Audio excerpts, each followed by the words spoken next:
പ്രിയപ്പെട്ട പ്രേക്ഷകർക്ക് നമ്മുടെ പുതിയൊരു വീഡിയോയിലേക്ക് വീണ്ടും സ്വാഗതം. ഇത് ബ്ലാസ്റ്റേഴ്സ് സോക്കർ. ബ്ലാസ്റ്റേഴ്സിന്റെ വിദേശ താരമായ ക്വാമെ പെപ്രെ ഇപ്പോൾ സസ്പെൻഷന് തൊട്ടരികെ എത്തി നിൽക്കുകയാണെന്നുള്ള ഏറ്റവും പുതിയ വാർത്തയാണ് ഇപ്പോൾ പുറത്തു വരുന്നത്. നമുക്ക് വിശദമായി തന്നെ പരിശോധിക്കാം. അതിനു മുമ്പ് നമ്മുടെ ചാനൽ കണ്ടുപോകുന്ന ഏകദേശം 80% പേരും ചാനൽ ഇതുവരെയായിട്ടും ഒന്ന് സബ്സ്ക്രൈബ് ചെയ്തില്ല. അതുകൊണ്ട് തന്നെ ദയവായി എല്ലാവരും നമ്മുടെ ചാനൽ ഒന്ന് സബ്സ്ക്രൈബ് ചെയ്തിട്ട് വീഡിയോ കാണാൻ ശ്രദ്ധിക്കുക. അപ്പോൾ നമുക്ക് നേരെ വീഡിയോ തന്നെ കടക്കാം. വീഡിയോ കടക്കും മുമ്പ് വേറൊരു കാര്യം കൂടി പറയാനുണ്ട്. നമ്മളിപ്പോൾ ഒരു സെക്കൻഡ് ചാനൽ ആരംഭിച്ചിട്ടുണ്ട്.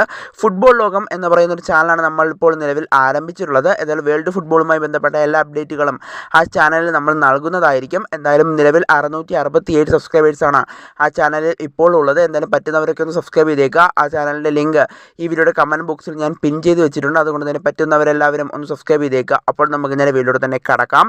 എന്തായാലും ബ്ലാസ്റ്റേഴ്സിൻ്റെ വിദേശ താരമായ ക്വാമെ പെപ്രെ ഇപ്പോൾ സസ്പെൻഷന് തൊട്ടരികെ എത്തി നിൽക്കുന്നു എന്നുള്ള ഏറ്റവും പുതിയ വാർത്തയാണ് ഇപ്പോൾ പുറത്തു വരുന്നത്.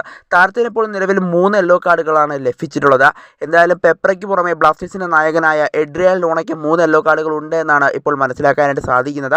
എന്തായാലും പെപ്രയ്ക്ക് അടുത്ത മത്സരത്തിൽ ഒരു യെല്ലോ കാർഡ് ലഭിക്കുകയാണെങ്കിൽ അദ്ദേഹത്തിന് 22-ാം തീയതി നടക്കാൻ പോകുന്ന ഗോവയ്ക്കെതിരെയുള്ള മത്സരം നഷ്ടമാകും എന്നാണ് ഇപ്പോൾ അറിയാനായിട്ട് സാധിക്കുന്നത്. ലൂണയുടെ കാര്യമെടുത്താൽ താരത്തിനും അങ്ങനെ തന്നെയാണ് കാര്യങ്ങൾ മുന്നോട്ട് പോകുന്നത്. താരത്തിന് 3 യെല്ലോ കാർഡുകൾ ലഭിച്ചിട്ടുണ്ട്.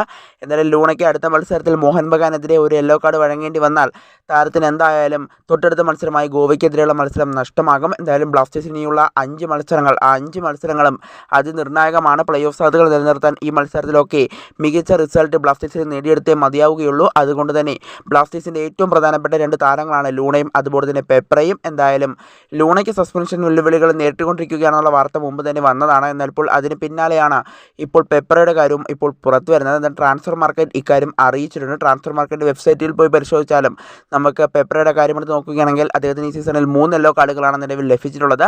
എന്തായാലും അടുത്ത മത്സരത്തിൽ ഒരു യെല്ലോ കാർഡ് വഴങ്ങേണ്ടി വന്നാൽ അദ്ദേഹത്തിന് ഗോവയ്ക്കെതിരെയുള്ള മത്സരം നഷ്ടമാകും.